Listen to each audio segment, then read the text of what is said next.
What's up, everybody? Welcome back to How It's Done. Today we're going to be showing you how to replace a fence and what all goes into it. It's really not super complicated. There's a couple tricks we're going to show you that are really going to help with this process, speed things along, and be a lot less labor intensive, especially when it comes to pulling out the posts. So stay tuned here on How It's Done. It's going to be a really good video for you today.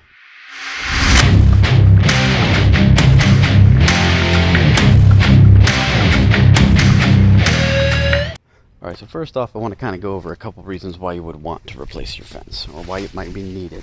One of which is the pickets are coming off, and there's nothing really left to attach to. You see here what's going on is my neighbor behind me actually built up their grade.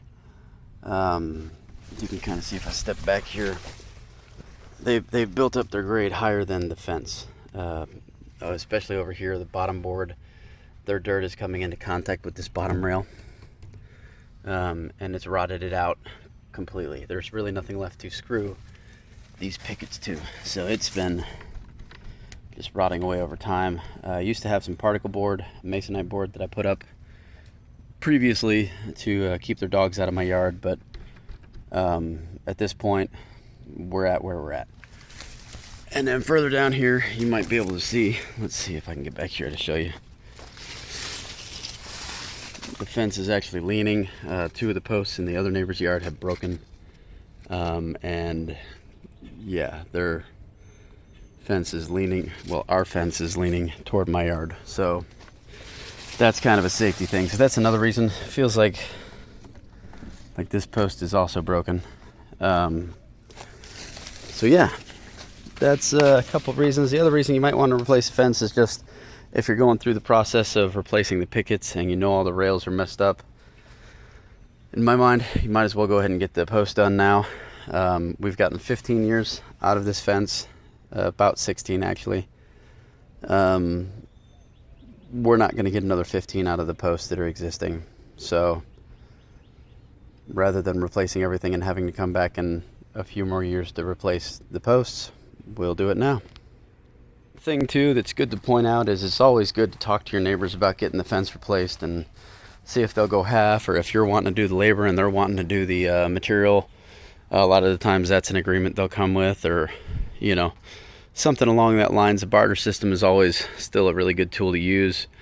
And then every once in a while you'll have neighbors that, for lack of a better term, are just completely uncooperative and pains in the ass to deal with. So time to get after it. First thing we're going to do is start tearing apart the fence. The way I like to approach it is we'll come over here to one section and we'll make a cut right here next to the 4x4, and then we'll make another cut about halfway down, and we'll do that on all three rails.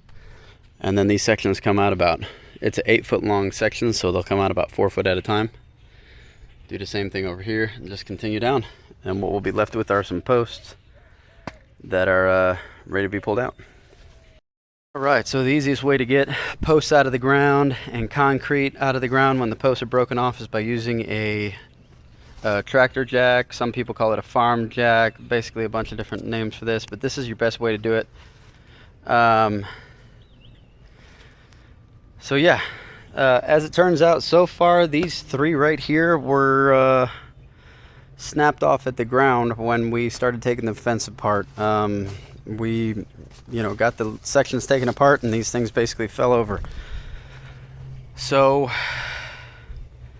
yeah, it was a good call to buy the post to plan to replace these. This one's still in one piece. This one over here, you can see, is already pretty much rotted through. It's solid, but I got a feeling as soon as we start trying to pull it up, it's gonna snap. So what we need to do now, let's go ahead and dig out around this and just expose the concrete, maybe like an inch or two where this post is in the ground, so that we can wrap this chain around it and then use this jack to just pull it straight up, because we do have a bunch of buried lines, gas, cable, internet, electricity, all through here. It's always good to call 811, have them mark the buried lines before you start doing a fence replacement, so that you know how close you are to any buried cables and gas lines and all that such. So yeah, let's go ahead and get these dug up around there, and we'll show you how we jack them out. All right, so sometimes when you're going through, you're digging out the concrete, you'll see they did what's called a dry pour, which is where they basically dig the hole, put the post in it, and then dump the bag of concrete in and then fill it with water. It'll work, it'll keep your post stable, but the post really doesn't bond with the concrete. And like you can see here, the concrete's just starting to crumble apart as he's digging around it. So yeah, it's not something we're going to be able to use this jack on. We'll have to use the jack on the actual post once we're done with it. But yeah, so we'll get to that when we get to that. Right now we're just going to get this concrete broken up, and then we'll wrap the chain around the post and yank that out with the jack. Alright, so here's how this should work if the post is not rotten. You'll be able to take the chain,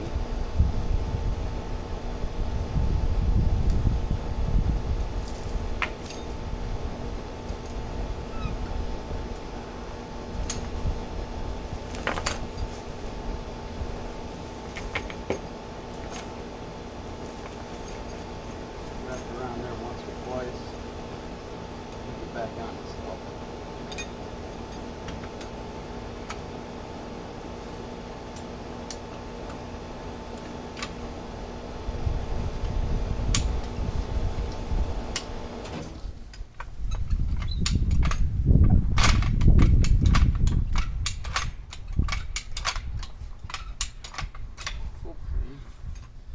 Tell you what, let's get a board. Put that underneath there for some extra support.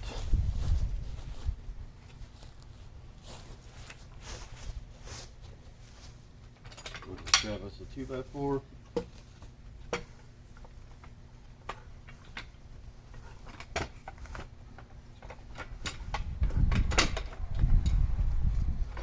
that underneath.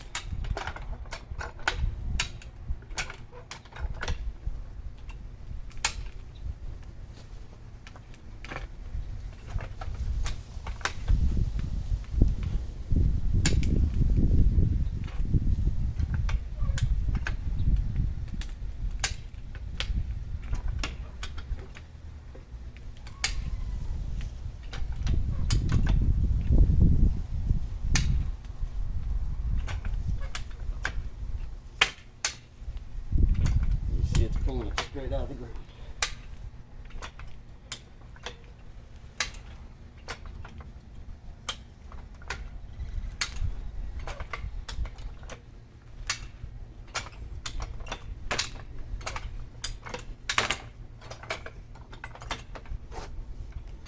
Of course, sometimes the chain does slip.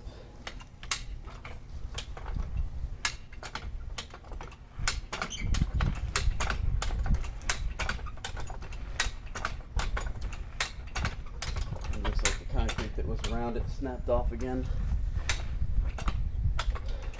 Part of that dry pour that I was talking about.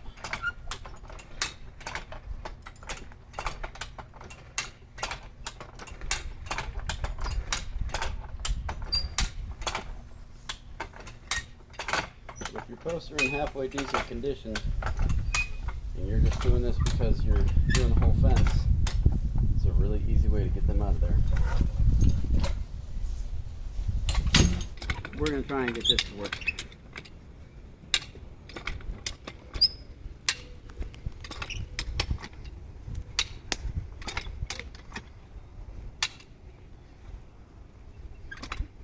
And sometimes you get it to where it's tight, you give it a little tug to get it moving a little bit. You'll have sometimes little like suction pockets on there if the ground is super wet and like clay. You can hear it whistling at you sometimes. It's kind of funny, but here we've got it. Pulling straight out. You can see they just had that little bit of concrete at the top there. Seems like it's raining dirt a little bit at the moment, but that's all there is to it. You can just lift it straight out, and there's your post. All right, so of course it started to rain on us, so We didn't get the full process of this on tape, but basically started a string line from one end over to the other. You can't see it there behind the trees, but we use that to be our kind of guide for where the fence posts need to be leaning against. And then we went ahead and used our level. Mark, where's the level at? Oh. We used a post level to make sure that the posts were level. This guy right here. Basically with this, all you do is, normally it comes with a rubber band. I've used this for so long that the rubber band's snapped, but it'll give you a level on both sides. And then went ahead and framed it into place with just a cross anchor on the X and Y axis. And now we're going to use 2 50-pound bags of Kwikset to get this held in place. And yeah, we'll be back.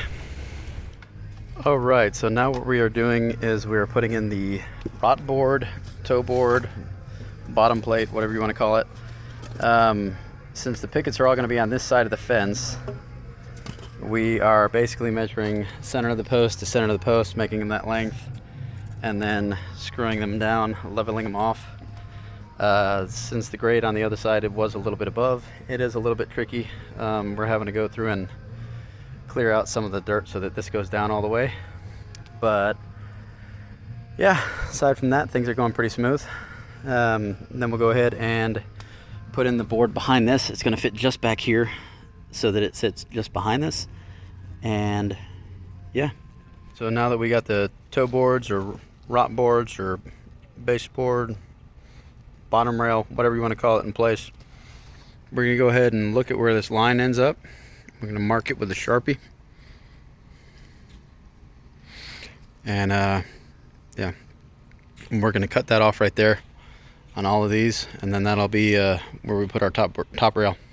Now that we got these all cut down to size, and we've got the toe board, rot board, whatever on place, we went ahead and measured down 2 foot from the top, and that's going to be our mid rail, and our top rail is going to be obviously set on top. So what we're going to do is we're going to take a measurement from center to center on these posts, and that's going to be our measurement for the top rail. And then we'll take a measurement from inside to inside, and that'll also be our mid rail.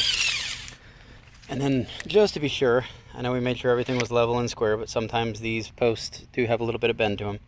So we're going to take another measurement from inside bottom to inside bottom, and that's going to be our bottom rail, which the pickets will get screwed to. You'll see that in just a moment.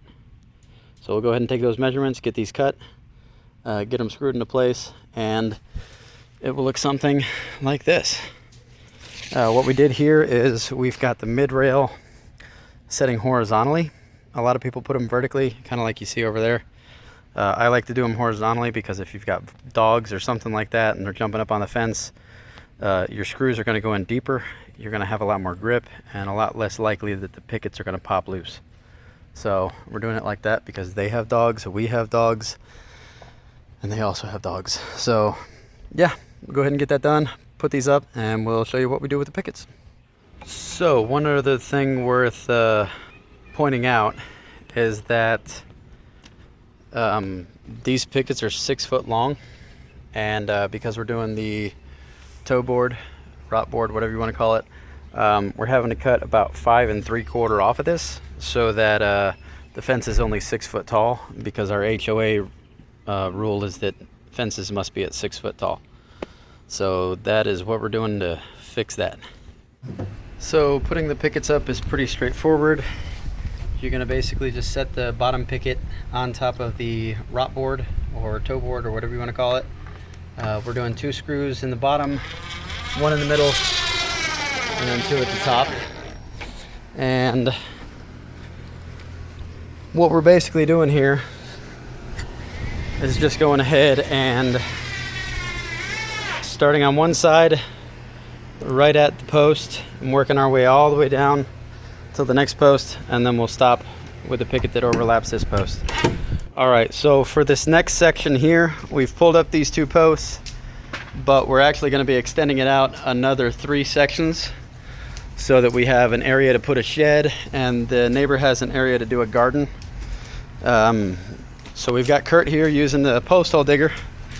He just kind of works it around, gets a nice little cut, and then once he's got enough of the dirt pulled up, he can easily just pinch it together, pull it up, and drop it off, and go at it again. Just simply repeat the process until you're about 2 foot deep, and then you're ready to put a post in the ground. So because we have a post missing here, or rather took this one out and we're moving the fence forward a couple posts, we don't know exactly what height we need it at, so we're using a line level. This guy basically just, let me see if I can get it to focus. This guy basically just hangs on the wire, on the string line, and then from there it'll focus. Well, there we go. Okay, so you'll just adjust it to where it's level, pull it tight. It's not wanting to focus right now, but let's see, there we go. All right, so bring it down a little bit more. Come on. A little bouncy, but I would say that's about it. And then we'll go ahead and mark on all these where they need to be cut off at. So doing the gate is going to be a little bit trickier, especially if you've got a pretty decent sized slope like we have here. You can see that there's a good maybe 6-inch, 8-inch difference in height, possibly more. So what we're going to have to do, whenever you got a slope like this, you always want to put the hinges on the low side of the slope. And the reason for that is because of the swing of the door and the ground coming in the ground. I'll explain that a little better in detail once we've got the gate up. It's going to be a little easier with visual. But to build the gate, I found the easiest method is cut 2 pieces the exact length. I like to go from the top rail straight across, and then just a little bit above the bottom rail. Since this is such a steep slope, I'm going to go right at the bottom rail and come across, because it's going to be above the bottom rail here, and then we'll show you what we're doing with that. And then this other piece, which are the ones that are actually going to be on the back of the gate itself, those are about 1.5 inches shorter than the distance between posts. And the reason for that is I want a little bit of play in it, because sometimes these do shift and warp over time, and if you come back to adjust a gate and these are made exactly the size you need to cut things down and mess with them, and it's just a major headache. It's easier if you just make them a little bit shorter. So you're going to have about 3/4 of an inch gap on either side. So what we're going to do is we're going to take one of these that's cut the right size to fit between here, the longer one, and we're going to screw that onto the back of this guy. And like I said, we're going to have about 3/4 of an inch gap on either side. You want to make sure that your screws are going through the piece that is not going to be permanent to the gate, and I'll show you why in just a second. And you'll also notice there's 2 different types of wood. I'm using cedar on the gate for 2 reasons. 1, it's a little bit lighter. 2, it's just a lot more weather resistant and rot resistant, and I want this to last. So a little bit lighter. Since this is a single post, it's going to be supporting 2 gates. I'm trying to put as little weight on it as possible. If it was from here and it had the entire fence supporting it, it would be a little bit of a different story, but yeah. So that's what we're gonna do. So we've got these screwed on, got them leveled out. Really easy. Like I said, this piece right here is gonna be what the gate actually attaches to. And this piece is just a support for the moment. So once we're done, in order to get it off, we're just gonna take these 2 screws out the side and these 2 that are in the back, and that'll be it. Same thing up here. Went ahead and made sure they were level. One thing to be sure when you're doing this, so where those are is where your hinges are going to end up. So you want to make sure that when you're doing this, it looks kind of normal. On this height right here, yeah, it'll look good with the hinges. Over here, honestly, it would look a little weird, but since this is the side where the hinges are going to be, and this is just going to be a latch, I'll probably just throw the latch right here or something like that, make it look somewhat normal. It's gonna look a little bit weird when the gate's open, but you know what, we're dealing with a slope. It's the best we got. Using this method is real simple to build the gate from here. You're basically just gonna screw the pickets in place, Obviously here we're gonna have to cut a trim picket, make it fit this size. But yeah, that's real easy. You just basically take your measurement from the post end and mark it, cut it. Not rocket science. And you can see what I'm talking about with the gap here. So let's go ahead and get these pickets put up, and then we are going to be using some of these low profile hinges that will work so that we can get 2 of them up there, 1 for each side, back to back. They do make some that are a little bit fancier looking, but they have the same distance this way as they do this way, and that's not going to work for us here, so we got to go with this. I am using the locking style latch, which I think is a nice little upgrade. Basically, it strikes and can go either way, whether it's a left-hand swing, right-hand swing, whatever. And by pulling this back, it becomes locked. So you can secure your gate from behind. You can also add locks on here, like most of them have. So nice little touch. And we're gonna go ahead and attach the pickets, and we'll be back. Once we got this all put together, it's gonna look something like this. I still have to trim up this piece for over here, but we'll get to that. I did trim up this one. It's a little bit shorter than the others just because it had to be for the make the fence work. So now we're gonna go ahead and place the hinges. So we can see based on the screws where our cross pieces are. So yeah, we'll place the hinges up, make sure that the hinge sits squarely here, and then we'll use our level to make sure that they're straight up and down so that this opens and closes appropriately, and we'll screw them into place. All right, using the screws provided with the kit.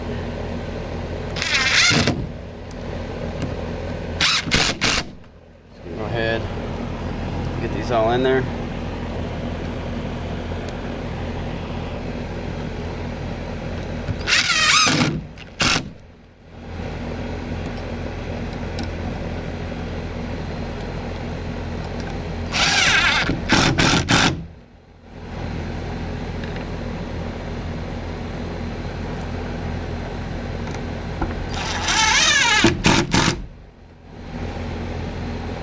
Last one.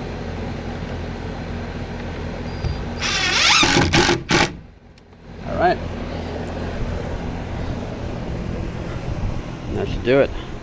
So now we'll go around the back side and take those 4 screws out that we've got in there.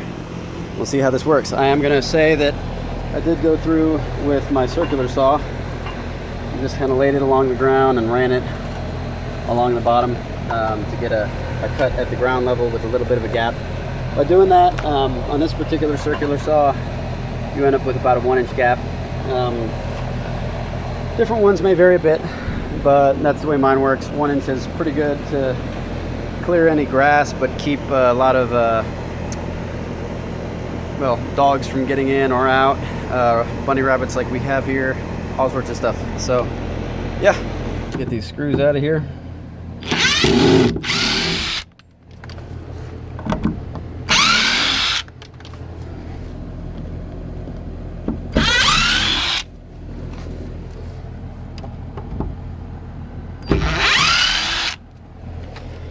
And it's getting hooked on something. Alright, so it gets hooked on the slab a little bit, so I might have to trim it up a bit right there in the bottom corner.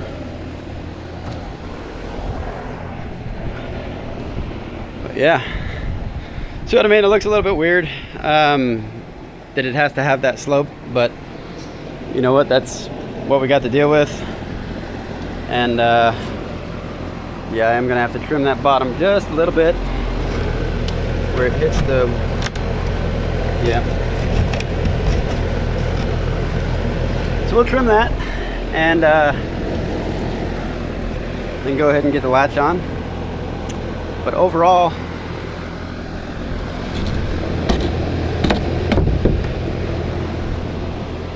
honestly, I think it looks pretty good. This part, we're just going to push this against here flat to where that sits flush right here. And then we'll get our screws lined up like so. Put horn in. Get that started. Get it sitting flat again, relatively.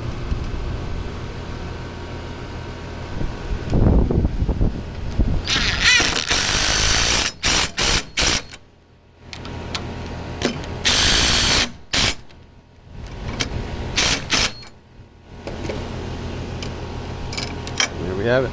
Now you're going to notice a lot of the times if you do it like this, when the gate closes, this outer picket is going to have to be trimmed. Yes, that's the case here. So all you've really got to do, come on the inside, mark where it strikes. You could also kind of hold this up and just pull it back. Cedar is a really soft wood, so you can just pull it back on itself. You can see it leaves, I don't know if you can see it too well there, but it left some indents here.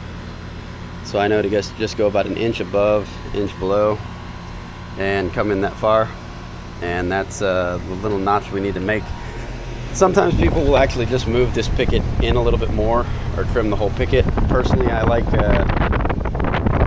when it overlaps a little bit like that. So we're gonna go ahead and trim that down real quick. Alright, now that that's done, looking nice, we can take this guy right here, click him into place. You want to give yourself a little bit of a gap on each side. Bear in mind the handle is going to be going on this, so you want to give yourself some space on the door side. So we're going to have this here. We'll go ahead and take our screw and then kind of get it started.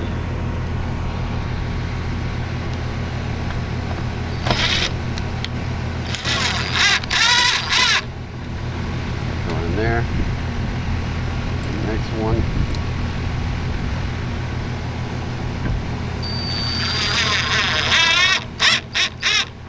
And what I like to do is I like to take a little piece of wood and come on the back side here, and we'll put just a little piece of 2x4 across this to hold everything in place super well. Might do it vertically, but this is going to help keep it secure so that when this is latching and hitting, again, these pickets are pretty thin, so you really don't want these sticking out the back. So we're going to go get a short little piece of 2x4 real quick, get that attached on, and we'll be back. And then once that's done, basically we've got two of the coarse thread screws that we also screwed through the handle right into this block here. And then on the bottom it had a machine thread screw that we basically just drilled a hole, fed it through, and then used the nut on the back side. So now we have a nice handle we can use. Open it really easily if you ever want to lock it. Again, now it's locked. Super easy to work with. The instructions actually say to mount it up high. Personally, I don't believe in that, because if you mount it up high, anybody can reach over the gate and unlock and lock it. The other thing we're going to be doing now is going ahead and adding a spring on this side. Also, if you have it locked, your gate won't close, so make sure you have it unlocked like that. So the spring on the inside here, what we're going to be doing is doing this just because, you know, there's dogs. We want it to automatically close. So you'll mount one on the inside post of the gate. I'm sorry, inside. Yeah, the inside post for the gate. You mount the other one on the gate itself, and you'll end up looking with something like this. And then what that'll do is when you push this open, the spring pulls it closed. But what you'll notice is it doesn't really have enough tension to pull itself closed. Just like that. I mean, needs to be tensioned a little bit. So what you can do, normally they'll come with these little tensioning rods, and if you're unsure which way to twist it, just look at the way that the coil is twisted, the spring is twisted currently.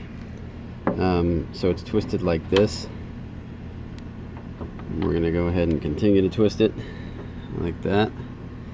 And they do typically come with a pin that you can put in to lock it in place. So we'll see if I can do that with the camera in my hand. There we go. We'll do one more because I want it to feel like it's under tension, but not much tension, because it really doesn't need much for this gate. Alright, so we'll see how that works. little bit open, and that closes. So, not quite. Good there. But here it doesn't quite cut it. So we'll tighten it one more.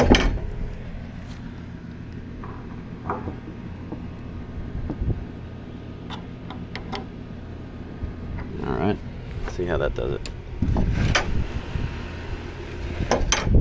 Good. Now I know if I put it there, oh, look at that. That's perfect. That's exactly what I wanted to see. Perfect. Cool. So that's exactly what you want to see. That's how you do it. This is going to be under some tension, so make sure that your screws are in here good. But yeah, that's pretty much all there is to it with this. All right, so not even completed with the fence yet, and Hurricane Beryl hit and knocked the Empress tree clean over. That 100-mile-an-hour winds just was too much for it, combined with the fact that there's not really any other tall trees around here. Way far down there is about the tallest we got. So yeah, caught the wind, knocked it over, and all it did was break a single picket on the fence. So I would say this construction is pretty sturdy.